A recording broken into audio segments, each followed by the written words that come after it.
Event may be too intense for young children, and it's not recommended for children under the age of 13. No costumes or costume masks allowed.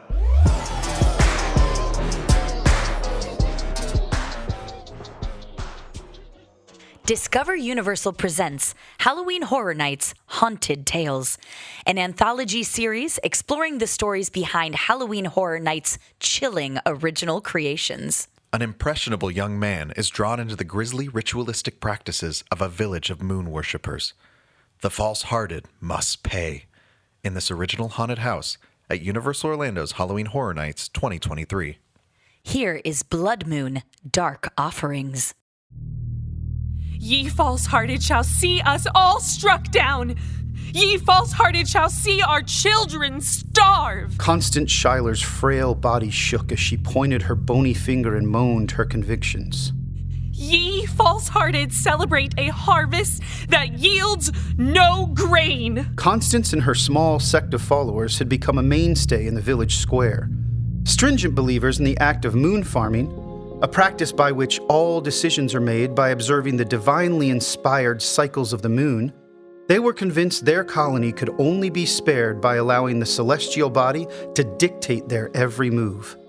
To their dismay, the majority of the villagers left in the small colonial settlement of Parish Town remained unconvinced and treated their warnings as nothing more than the insane rants of a group of sad villagers who had lost their minds. In fact, they had deemed them the lunatics, a word coined in England to describe an individual who would go insane during certain phases of the moon. Nevertheless, Constance or one of her followers would show up in the square every day to scream their warnings, and the wilderness-worn villagers would in turn ignore them the best they could as they went about their respective days. That is, most villagers would ignore them, with the exception of Elias. When Constance was in the square, Elias was always close by, listening intently and making sure she saw him do so. He had no interest in her convictions, but he did have interest in earning her favor. Since he could remember, his very best friend in life was Abigail Schuyler, Constance's daughter. They grew up together, and since they'd both turned 18, their friendship had begun to blossom into something more. Each time Constance made her way to the town square, Abigail would accompany her. She didn't participate in any screaming or condemning. She just sat quietly behind Constance, casting smiles in Elias's direction when her mother wasn't looking. Today, Constance was exceptionally hysterical. Another harsh winter, followed by a meager harvest, had everyone on edge. More than half of the colonists in Parish Town had either died or abandoned the colony and set sail back to England. Constance's husband was among those who had passed during the unforgiving winter, leaving her alone and emotionally unstable. Tears streamed from her eyes as her words fell on deaf ears. We shall all pay! We shall all pay for your indignation! She collapsed into Abigail's arms as she whimpered the words. Within seconds, Elias was behind her as well, helping Abigail lighten the load. Together, they helped Constance sit on a nearby porch. She cried as she continued. They won't listen. The false-hearted will not hear, and we shall all pay. Constance and her followers had their own name for the villagers that paid no heed to their warnings. They deemed them the false-hearted. She pulled Elias close and spoke through her tears. You hear my words. Your heart is not false. You hear me, don't you? Yes, ma'am, I hear you, Elias answered, not wanting to exasperate the situation any further. Perhaps you can make them hear. You must make them hear. Elias did his best to comfort Constance, then walked her and Abigail back to their cottage. He waited patiently outside, while Abigail tucked her mother into her bed. Weeks earlier, the rest of the villagers had decorated for the annual harvest festival. As an attempt to scrape out a bit of happiness from an otherwise bleak existence, once a year the villagers would gather together in the dining hall to eat and celebrate one more year of survival. In stark contrast to the decorated village, Constance's cottage was devoid of any kind of decoration or hope for that matter. The place was dismal and smelled of mildew and rot. Any life it held had died along with Constance's husband. The door squeaked open and Abigail emerged with a smile on her face. Elias had no idea how she could be so strong in the midst of her father passing and her mother losing her mind. But somehow, she found a way to smile through it all, and that made Elias admire her even more. She's asleep now. We can walk if you'd like. Abigail said. Elias smiled. I would like. Abigail took his hand. Come, I want to show you something. The two laughed and talked as Abigail pulled Elias through the forest. For them, this was their escape. An escape from the pain, an escape from the disappointment, an escape from colony life altogether. This time was their time and no one else's. Will you come tonight to the celebration? The smile left Abigail's face. You know that I cannot. My mother would not approve. Your mother will be sleeping. The Celestial would not approve, and the Celestial never sleeps. Elias stopped and pulled her back towards him. You don't honestly believe in that. You can't possibly. And why not? The colony would do well to mind my mother's warnings. Elias looked into her eyes a bit stunned. They had never discussed her mother's beliefs before. He simply assumed that Abigail was putting up with them, not ascribing to them. She's not a lunatic, you know. I didn't say that. I would never say that. Abigail leaned in close. Good. What my mother is, I am, and you would never kiss a lunatic, right? Elias's heart skipped, and his mouth went dry. He could barely get the word out. Kiss? Abigail pressed her finger against his lips, giggled, then ran further into the forest. Come on, we're almost there. Elias rushed into the forest behind her. He had only ever held hands with a girl, and only one girl at that. When he and Abigail touched, it felt like electricity pulsing through his body. He could only imagine what kissing her would be like, and caught himself daydreaming about it on quite a few occasions. The forest opened up into a clearing that Elias had never been to before. Abigail stood by a small stream in the middle of the meadow. Elias joined her and grabbed her hand. This is beautiful. Is this what you wanted to show me? Wait, it's coming. They waited in silence for a few moments. Then Abigail pointed toward the tree line. Magically, small pinpoints of bright white light began to illuminate until the entire forest was twinkling. Elias was in awe. What is it? It's a sign. It's the Celestial. The Celestial brings the stars to us. He wanted to protest, but it was difficult to in the presence of such a magical sight. Was it a sign? Had Constance and her followers been correct this entire time? His mind was racing. Have you ever seen anything more beautiful? Elias looked deep into Abigail's eyes. Only one thing. Abigail smiled, leaned in, and the couple shared their first kiss. The two emerged from the forest hand in hand to find Elias's father waiting for them at the colony gates. His arms were folded and he cast a stern expression. He's unhappy. It's not you. He doesn't approve of me going beyond the gates after dark. Come now, boy. We must prepare for the festival. Abigail gave Elias a smile. I'll see you tomorrow. She let go of his hand and ran back toward her cottage. Elias's father scowled as he watched her disappear into the village.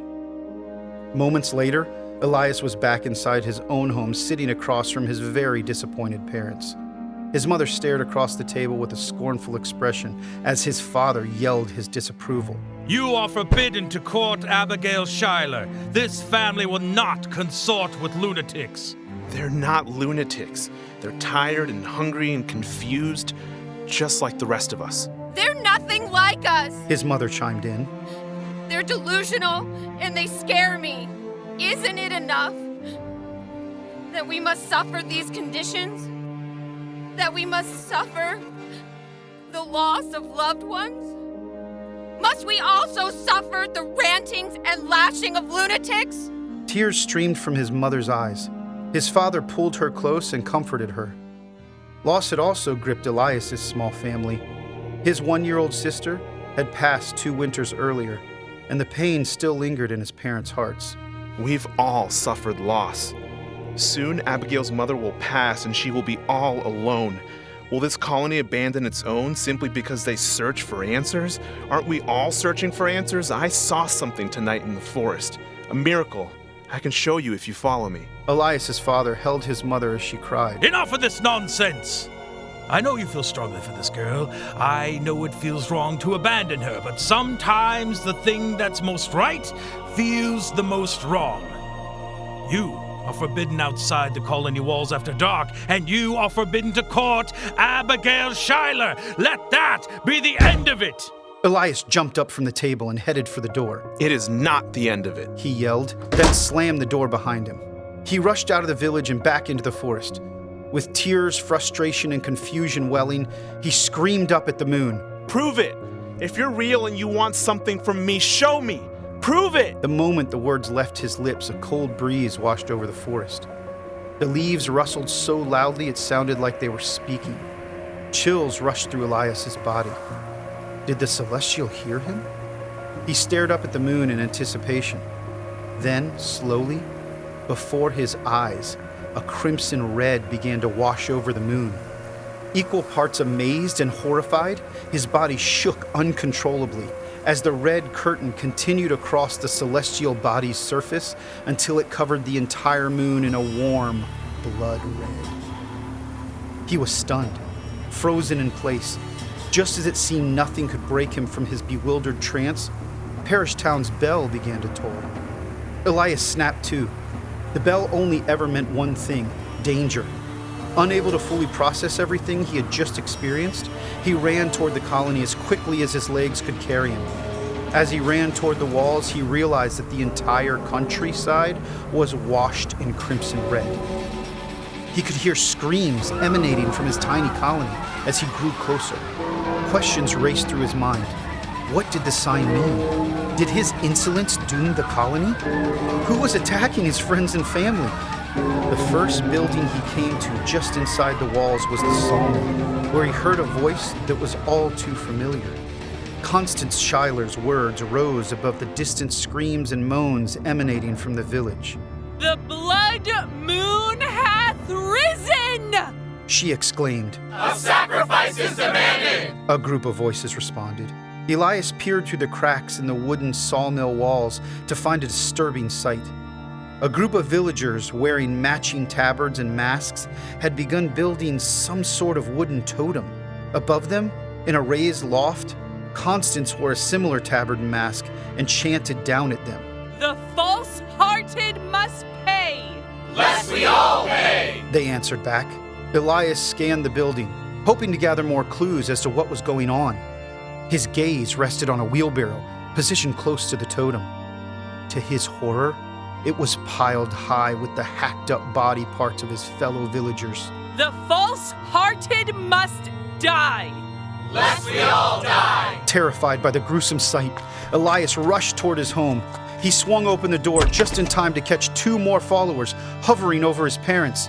They had bound his mother and father to their dining room chairs and held knives at the ready.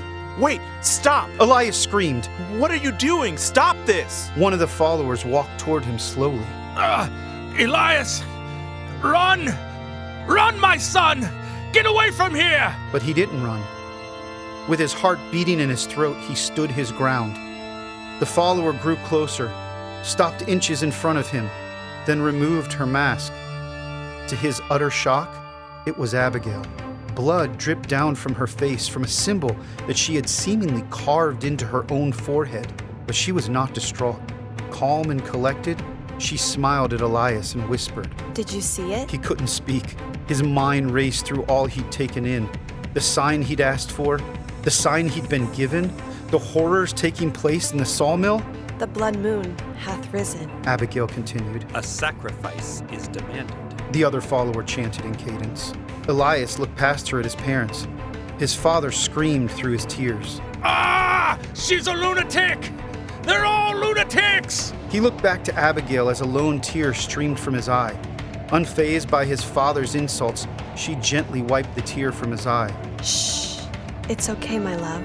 The false-hearted must pay. The other follower stiffened as he reminded Abigail of their cause. She nodded and stared directly into Elias's eyes. Lest we all pay. Abigail turned the handle of the knife toward Elias, offering it to him. He slowly gripped the handle and took it into his own hand. Stab her! His mother squealed. Kill her and save your family! Elias raised the knife to his forehead. His eyes stayed locked with Abigail's as he pressed the knife in, carving the same symbol from her forehead into his own. The false-hearted must die. Abigail whispered in his ear. Lest we all die. Elias said back. He finished carving the symbol, then turned his attention toward his parents. They screamed their protest and indignation at him as he drew closer with the knife, but he knew what he had to do. Horrific as it seemed, difficult as it would be, the Celestial had provided a clear, undeniable sign. This was the only way to save Parish Town. Sometimes, the thing that's most right feels the most wrong.